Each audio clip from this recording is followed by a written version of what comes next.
China-India military talks have failed. A surge of troops to a disputed border could be a flashpoint for war.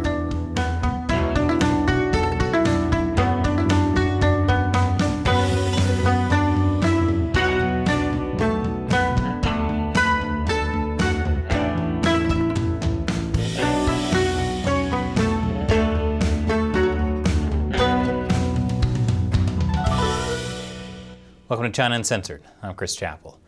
This episode is sponsored by Brilliant.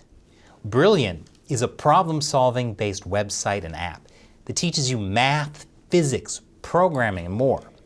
It gives you challenges with interactive visuals to help you actually learn, not memorize. It makes learning fun, and I'll show you how at the end. So, a 17-month standoff between India and China along a disputed border is really not going well.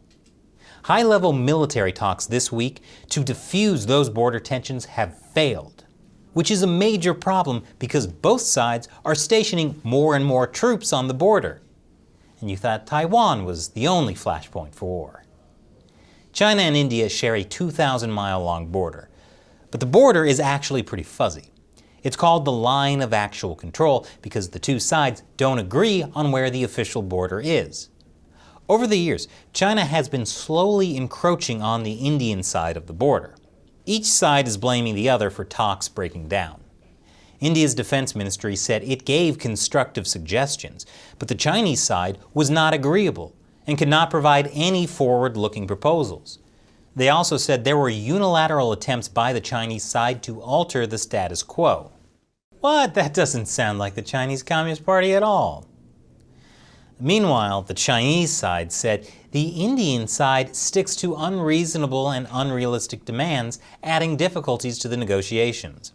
The current conflict began back in 2020, when Chinese and Indian soldiers clashed in a deadly battle 14,000 feet in the Himalayas. They fought with spiked clubs and fists. You see, both sides agreed not to arm their troops with guns, so in a pinch, this works. You see, China and India actually fought a war over this disputed border back in the 1960s. So after that, they agreed, no guns. However, they didn't say anything about tanks. And now there's a massive influx of troops and weaponry. Last year, China had about 15,000 troops in the area. Today, it's up to at least 50,000. India has kept pace, also stationing tens of thousands of troops and advanced artillery. Most of the buildup is here, in the Ladakh region. This is where the spiked club battle happened in 2020. Over the summer, the Chinese Communist Party held massive military drills near the border in Tibet. Indian officials say they fear it was a cover for China to permanently move more troops to the region. Besides troops, China has moved advanced surface-to-air missiles to the region. Both sides have also been building on the disputed border. That includes things like insulated cabins and huts so troops can stay there even during the insanely grueling Himalayan winters. And with the failure of the recent military talks, this will just continue. Since the standoff began last year, the Chinese have been building dozens of large, weatherproof structures along the line of actual control in eastern Ladakh for their troops to stay in during the winter. New helipads, widening of airstrips, new barracks, new surface-to-air missile sites, and radar locations have also been reported by Indian media. And now that the latest talks have failed, both sides are sending some pretty clear signals to the other. China has been running tank drills near the border. And my favorite Chinese state-run media, the Global Times, is doing the thing it does where they say China absolutely would win a war, so the other side should just give up, okay? In a new editorial, the Global Times says, New Delhi needs to be clear about one thing. It will not get the border the way it wants.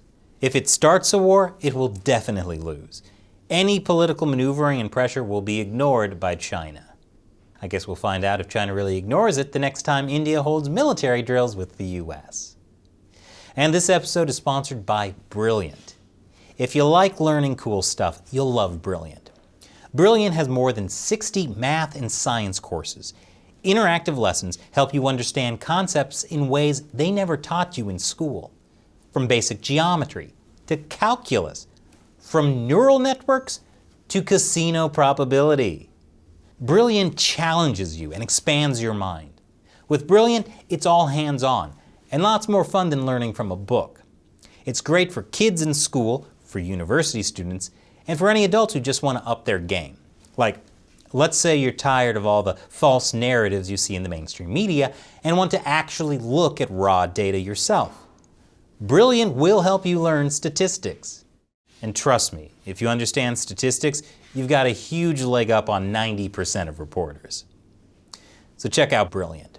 You can try it out for free, and if you want premium access to all the courses, good news, because they're offering a 20% discount for the first 200 people that sign up using our link.